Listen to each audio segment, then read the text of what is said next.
जय हिंद दोस्तों, मैं हूं जितेंद्र दीक्षित। 4 PM महाराष्ट्र में आपका स्वागत है। दोस्तों, आज जो मैं कहानी आपको सुनाने जा रहा हूं वो किरीट सोमैया से जुड़ी है। जो लोग देश की राजनीति फॉलो करते हैं उन्हें किरीट सोमैया का नाम जरूर पता होगा, और खास करके वो लोग जो कि महाराष्ट्र की राजनीतिक खबरों में दिलचस्पी रखते हैं।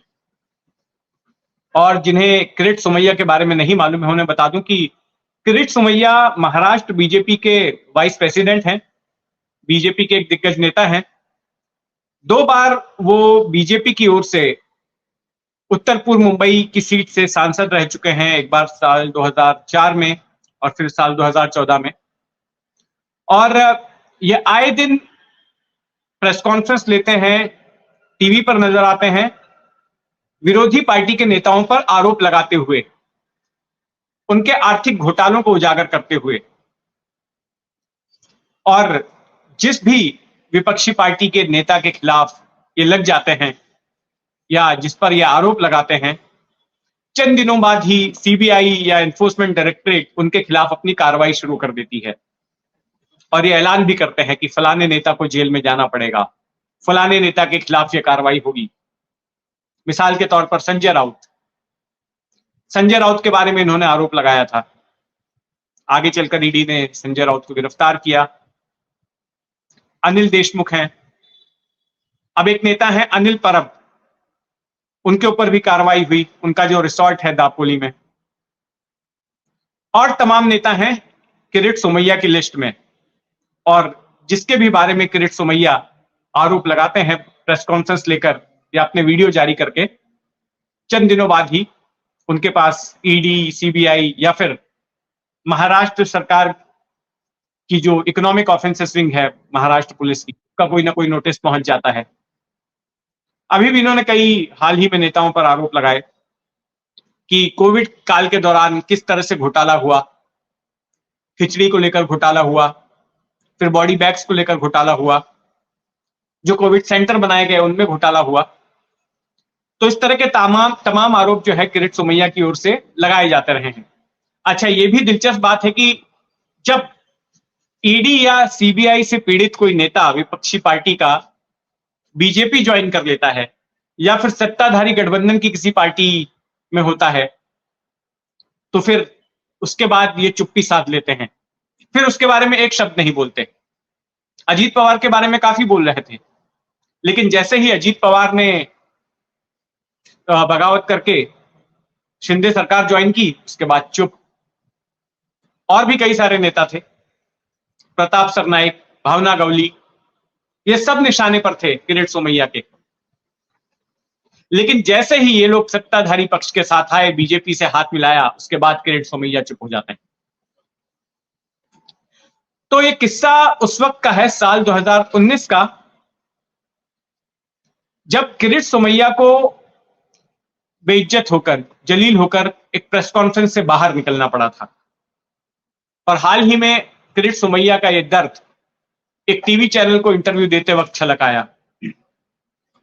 दरअसल हुआ यह था कि साल 2014 में किरीट सोमैया नॉर्थ ईस्ट मुंबई की सीट से सांसद चुने गए थे, लेकिन जैसे कि उनको जिम्मेदारी दे रखी है पार्टी ने, और खुद उनका अपना इंटरेस्ट भी है कि वो तमाम विपक्षी नेताओं के घोटाले उजागर करते हैं, तो वो शिवसेना के घोटाले उजागर कर रहे थे। अच्छा, आप कहेंगे कि शिवसेना वो विपक्षी नेताओं के घोटाले उजागर कर रहे थे। उस वक्त तो शिवसेना और बीजेपी का गठबंधन था।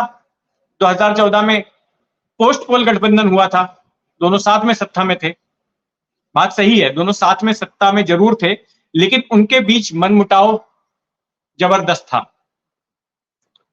सत्ता में रहते हुए भी शिवसेना का मुखपत्र सामना लगातार बीजेपी को निशाने पर लेता था।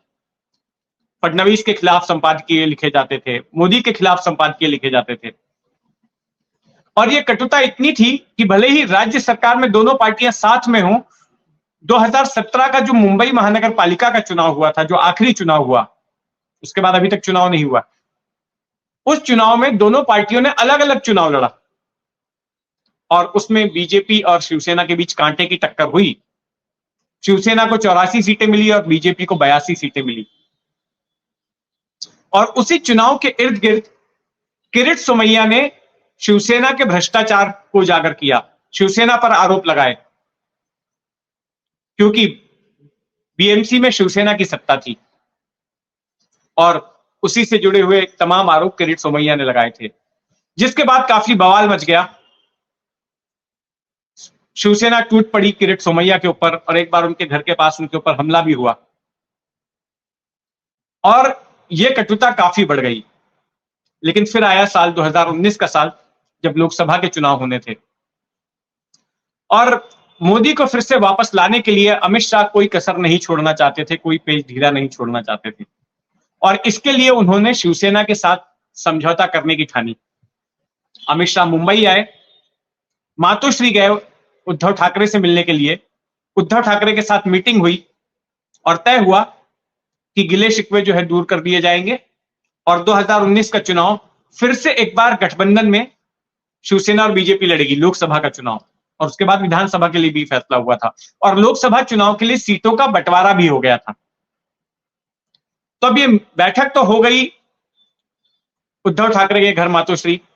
उसके बाद तय हुआ कि उसी शाम को जो है वर्ली इलाके में एक होटल में प्रेस कॉन्फ्रेंस ली जाएगी, साझा प्रेस कॉन्फ्रेंस होगी, जिसमें अमित शाह भी होंगे और उद्धव ठाकरे भी होंगे और महाराष्ट्र के बीजेपी के बड़े नेता जैसे देवेंद्र फडणवीस भी होंगे उसमें।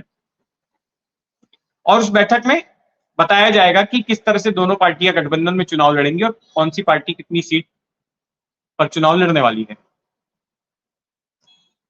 तो जब ये प्रेस कॉन्फ्रेंस शुरू होने वाली थी, उसके पहले देवेंद्र फडणवीस के प्राइवेट सेक्रेटरी ने किरीट सोमैया को फोन किया और उनको बोला कि आप भी आ जाइए प्रेस कॉन्फ्रेंस में। किरीट सोमैया भी वहां पर पहुंच गए। अब पत्रकार पहुंच गए थे, अमित शाह मौजूद थे। अब इंतजार हो रहा था उद्धव ठाकरे के आने का। शिवसेना के कुछ नेता भी आ गए थे, लेकिन उद्धव ठाकरे बांद्रा में अपने घर से निकल ही नहीं रहे थे। लगातार देरी हो रही थी। तो फिर कारण पता किया गया तो देवेंद्र फडणवीस को बताया गया कि उद्धव ठाकरे इसलिए घर से नहीं निकल रहे हैं क्योंकि किरीट सोमैया मौजूद है उस प्रेस कॉन्फ्रेंस में। जो उद्धव से पहले जो शिवसेना के नेता वहां पहुंचे थे, उन्होंने फोन करके बोल दिया था उद्धव ठाकरे को किरीट भी इधर ही है। और क्योंकि उद्धव ठाकरे पिनके हुए थे किरीट सोमैया के ऊपर, फूटी आंख नहीं सुहा रहे थे किरीट उनको, तो प्रेस कॉन्फ्रेंस में उनकी मौजूदगी टॉलरेट नहीं करते। तो फिर सभी को लगा कि बात बिगड़ सकती है। तो फिर पार्टी के वरिष्ठ नेताओं ने किरीट सोमैया को बोला कि आप निकल जाइए प्रेस कॉन्फ्रेंस से, आप बाहर चले जाइए। और फिर किरीट सोमैया को वहां से हटा दिया गया। फिर उद्धव ठाकरे को बताया गया कि अब किरीट सोमैया नहीं है प्रेस कॉन्फ्रेंस में। तब फिर उद्धव ठाकरे आए वर्ली में और फिर अमित शाह और उद्धव ठाकरे की साझा प्रेस कॉन्फ्रेंस हुई और गठबंधन का ऐलान हुआ। तो यह किस्सा है किरीट सोमैया का, जहां पर उन्होंने कहा कि किस तरह से उन्हें जलील किया गया था, उनको अपमानित किया गया था, प्रेस कॉन्फ्रेंस से निकाला गया था उद्धव ठाकरे की वजह से। और यही वजह भी है कि किरीट सोमैया जब उद्धव ठाकरे के बारे में बात करते हैं तो बहुत ही कटुता के साथ बोलते हैं, बहुत ही तीखे बयान देते हैं, तीखे शब्दों का इस्तेमाल करते हैं। तो इस जैसे और सियासी किस्सों के लिए जुड़े रहें 4 PM महाराष्ट्र के साथ। ये खबर आपको कैसी लगी कमेंट बॉक्स में जरूर बताइएगा और अगर आपने अब तक इस चैनल को सब्सक्राइब नहीं किया है तो सब्सक्राइब कर लें। जय हिंद।